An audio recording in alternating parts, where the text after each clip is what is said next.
Hello friends, let me hope you are doing well. In our part 5 we stopped on creating a business card, and we looked at how to open up a new project, how to set up, what sizes would you want to design, and how to set the page orientations, bleeding space, what it is. Basically we also saw that, and now we are going to get introduced to the software, its interface, how some of the tools, because we are not going to be looking at each tool specifically that this tool does this. We are going to be first coming up with certain designs. As we design, we happen to understand the use of each tool. Then as we advance, we are going to be learning how to use the several tools, and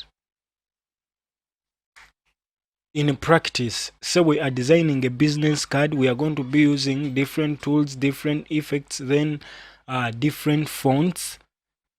So that is it basically. So if at all we open up our software from where we stopped, like here we are having our business card at board. So we continue by, so we said that we are getting introduced to the interface of the software. So as here I try to get an image that basically tries to explain to us what the interface can be, how the interface can be divided. So at the side where we have the tools, we can call it the tools panel or the toolbar. Then this window, if you saw me using it in our part 5, I tried to remove one of the windows from here. If I click this X, so this is our document. What? This is our document window. Okay, so it is like the window in which the artwork for that given design is. So the moment you click that X, so it is like cancelled and it disappears, but it may be seen when you are reopening it in the recent, say you have closed the software. Then the whole panel, this is this. Let me show it to you here. So this one here is the control panel. Let's even, we can call it, let me go to window, then say reset. We go to, first click here, we go to window, we go to workspace, and then go to click, we say reset essentials classic. Okay, so if at all it was misarranged by the last person who used it, or by yourself also, we can choose which workspace essentials. I want to have this in a bigger size, in a more bigger size. Are you seeing? So with the work, when we are working with the interface of the software, it may lead to some of the windows may not be showing up, and some of them can be dismantled. Like if I get this, then this. So with Illustrator and Photoshop, you can disattach layers or panels or bars. You can remove them when you, and then when you come to a period where you want to use them, then you can go to workspace. Then when you go to not workspace, but you go to window. When you go to window, you can choose to bring them back. So if at all this one here is our toolbar, so if at all this toolbar is there, so it is ticked. The moment I click it again, it also disappears. So if I want to bring it back, I go to window on the top. Okay, then when I go to windows, I can just come here and say reset essentials. So whatever that was there from the factory setting, it is regained. And I may want to like bring in more of the stuff that is to be used that I don't see here. I can click on typography. So it is loading. Are you seeing that? That is the workspace. So you can play around with workspace, then window, then you go to workspace, then you can play around with these workspaces. So workspace is like more of the display, what is our software going to be displaying. So that is like workspace. So we go back, let us try to understand this. We said this is the tool what? The toolbar or tool panel. Then this we can call it the custom, like the custom panel or standard bar, whereby it like shows the different properties. If at all I happen to be creating a rectangle,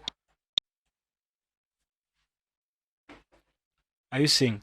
So if I happen to be creating a rectangle, usually the size, let me first go here, workspace, then essentials classic.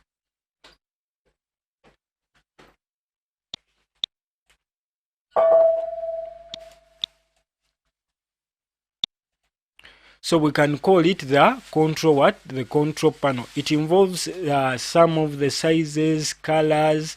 So it is more of to controlling what we have created. So we've seen what the document window is, the tool panel. Then this one here is the properties panel or the properties bar, where our properties are basically found. So if at all we happen to be designing something, so I want you to look here where we have transform. The moment we happen to scale this, the size changes y and x and y, then width and height. Look at them. Then I'm going to rotate it. Look here. Are you seeing? So even the angle of our design has changed. Then if we want to flip it, let me do something here. So if I get another shape, maybe I place it there, because I want you to see how we have flipped it. So we are trying to look at some tools that we may not look at specifically or directly when we happen to join, and we are going to be at times using them. So if I happen to select, I've created this. Let me first go back, Ctrl Z if you are on Windows. So I first created this rectangle using this tool here, rectangle tool. So I created a rectangle. Okay, then here we have what we call the fill and the stroke. Okay, this is the fill, and here if we talk of the fill, is the biggest portion and inside of the what? Of the rectangle we've created. Then this is the stroke. So if I want to affect the stroke, it means that I have to first click on it, double click on it. Okay, then it comes on the top of the what? Of the fill. So if I want to tamper with the fill, I click on it or double click on it, then it pops up. So if I double click in it again, I can happen to choose what? The colors of my own choice. Okay, so when we come from here, then we look here up where I'm pointing. Now we have it here in the fill and also on the stroke. So if I happen to click this, okay, sorry, now it is like I'm affecting the stroke only. So the stroke or airline is this outer lining. So with a fill, you can put it off or you can put it on. And the same thing applies to a stroke. You can put it off, you can put it on. So you have to keep that in mind. So when I'm designing, if I happen to come here on the stroke, I can decide to increase it or decrease it. Okay. Then besides that, I can play around with the stroke. Do I want it to be uniform? Do I want it to have these formats basically that are here? I can choose to make it a little bit curvy. Are you seeing that? So it is like losing its thickness at certain points, or I can decide to make it like that. You first select it, but when you're selecting something, you have to keep in mind that when I'm selecting a shape, I want to select it as a whole. Okay, as a whole of it. It means that I have to keep using the selection tool. So when I use the selection tool, are you seeing I'm selecting the shape as a whole? So this applies in an Illustrator and Photoshop. But for Illustrator, it applies on, because Illustrator uses points, curves, and lines as a vector. Okay, and remember we said a vector does not lose its resolution however much you scale it. I'm clicking Ctrl plus because I'm using a Windows computer, then a Ctrl minus to fade it in or to zoom it in. So that is it basically. So if I don't use that, then I can use this. I've clicked on this zoom tool, or come, and after zooming it in, I can click a Ctrl and a 0 to come back and fit on the screen. So then besides that, I can come back and make it uniform. Then I come to the basics. I can also decide to use this. How do I want my stroke to appear? Okay, should I make it like that? Are you seeing that? So these are like lines that you can use to come up with your design. Okay, so these can also be downloaded and you happen to insert in more, okay, with your what? With your design. Okay, libraries, meaning that you can keep some here. If at all you happen to download some, we can even change. Okay, are you seeing that? So but we don't want that. So when it is selected, I can click edit, then undo, then undo, then undo, or you can use a shortcut that is a Ctrl Z, a Ctrl Z.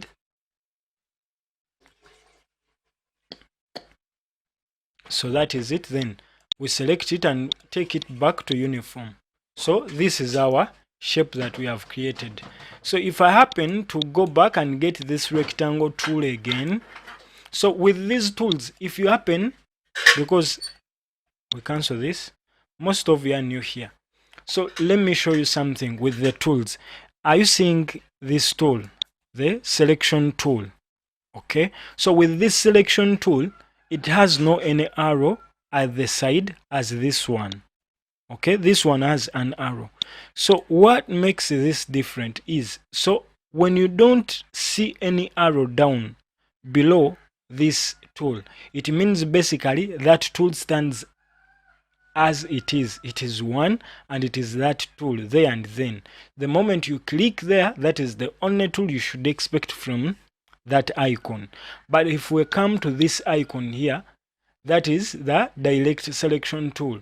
If you happen to see it has a arrow pointing down, happen to come to this tool as you see it here, it has no any arrow pointing downwards. So when you click on that tool, it is the tool that you are basically selecting. Since it has no arrow pointing down as you see this one, because when we come to this one, that is the direct selection tool, it has two icons when you happen to click on this arrow pointing down. So you click and hold. So there are two clicks that there are about 3 clicks that we are going to be using. Click and release, that is like selecting. If I click, then I release. Then if I click and hold, that is also different. Then there is you clicking, then you hold and drag. That is also different. So clicking, hold and drag is like you're moving an icon, or you're moving a shape from one place to another, or you are moving a point either in or out, or curving it, that stuff. So that is when you click, hold and drag. You're either dragging up or downwards, or left or right. So that is it basically. Then if at all we were here trying to understand this, so if I click and hold, it displays two icons. Then I choose which icon I'm to use. The direct selection tool is, if I happen to click like this. So it is like I've selected that point alone. The moment I try to drag, are you seeing? So it is that point that is being what? Pulled. So if I click it this side without holding any other button, so it means that I would have chosen another point. So if at all I want to move more than one point, I can decide to click the first one. Okay, I double click it so it is selected. Then I hold shift and click on the second one. Then I can move it. Are you seeing that? So I'm moving 2 points because I've selected 2 points. Remember how I've done it? I double clicked the first point, hold shift, okay, on my keyboard, then clicked on the second point once. Then I get to 1 point and click, then drag. Are you seeing that? So I can move it to any direction I want, either upwards or downwards, because it is the 2 sides that are basically still selected. Okay, so let us try group selection tool. So if I click this, then I click this and I double click this, then this. So let me see.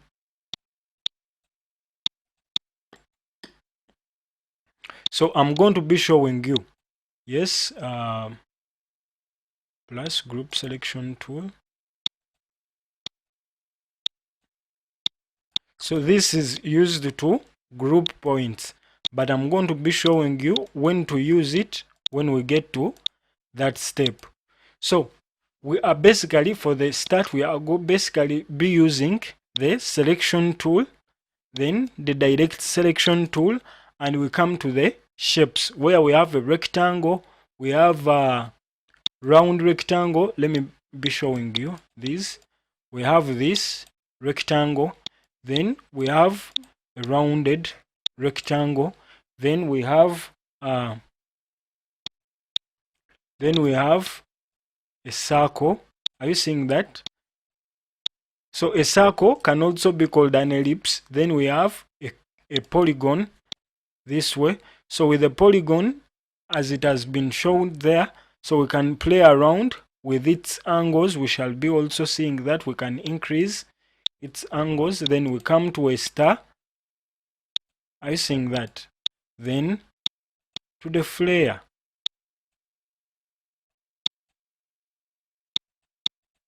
So are you seeing that? So these are like some of the shapes we are basically having. We can even choose to customize them. Okay, so if we go here with 2019 Illustrator, we can go for the advanced. We go to tools bar. So if we can happen to go to the advanced, okay, or the basic toolbar. So this is our basic toolbar. Okay, so this is our basic toolbar as you see it here, but we can go forward and go for the advanced one. And if we are to go to the advanced toolbar, so we click this, then we come here, then we go for that advanced one. Okay, so as we continue with these tutorials, remember to subscribe. So remember to subscribe and keep watching, because we have a lot of tutorials that we shall be sharing, and a lot of ideas. Remember to subscribe, leave a comment, support us. By you sharing, you're already supporting us. You share that video with people who may be in need of learning graphics. Okay, leave a comment and leave a thumbs up. Thanks for watching. We love you, and remember, these tutorials are aimed at teaching you graphics from zero to hero. So learn how to design, how to come up with designs, not out of a mistake, but learn how to design like a professional. Have reason for the designs that you create, not reasons why you are not making it, but reasons that are satisfying a customer that you are basically qualified to design, and that is it basically. Thanks for watching. Remember to subscribe, remember to share, and give us a thumbs up. We love you.